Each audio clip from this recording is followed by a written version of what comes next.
Afghanistan versus England champions trophy மேட்ச்சில் இந்த ஒரு இன்சிடென்ட் நடந்துச்சு. நீங்கள் இதை நோட்டீஸ் பண்ணீங்களா அப்படின்றத வந்து இந்த வீடியோவை பார்த்துட்டு கமெண்ட்டில் மென்ஷன் பண்ணுங்கள். ஸோ ஆப்கானிஸ்தான் வெர்சஸ் இங்கிலாந்து மேட்ச்சில் என்னதான் ஜோ ரூட் ஒரு பக்கம் செம்மையாக ஆடி அவுட் ஆனதுக்கப்புறம் ஜேமி ஓவர்டன் வந்து அந்த கேம் செம்மையாக கொண்டு போயிட்டு வந்தார். அந்த கொண்டு போயிட்டு இருக்க டைமில் வந்து அஸ்மதுல்லா ஒமசாய் வந்து bowling போட வருவார். கப்புள் ஆஃப் பவுண்டரிஸ் டக்குன்னு அடிப்பார். ஸோ இந்த டைமில் வந்து அஸ்மதுல்லா ஒமசாய் வந்து அவரோட லேண்டிங் இஷ்யூவாக இருக்குன்னு சொல்லிட்டு சாடஸ்ட் கேட்பார்.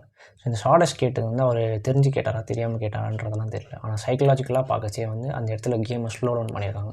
இந்த ஸ்லோ டவுன் பண்ணதுனால என்ன நடந்துச்சு அப்படின்னு பார்த்தீங்கன்னா, ஜேமி ஓவர்டனோட ஃப்ளோ வந்து அப்ட்ரப்ட் ஆச்சு. At the same time Azmatullah ஒமசாய்க்கு வேறு ஒரு perspective தெரிஞ்சுதாங்க.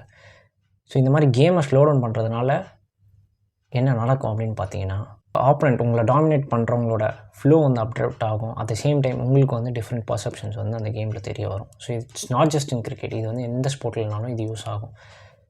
So what I'm trying to say here is slowing down is one of the important characteristics are psychological treat in an competitive sport.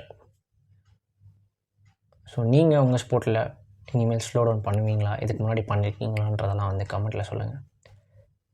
இந்த மாதிரி நிறைய psychological and sports psychological contents தெரியணும்னா நம்ம சேனலை subscribe பண்ணிக்கோங்க. தேங்க்யூ.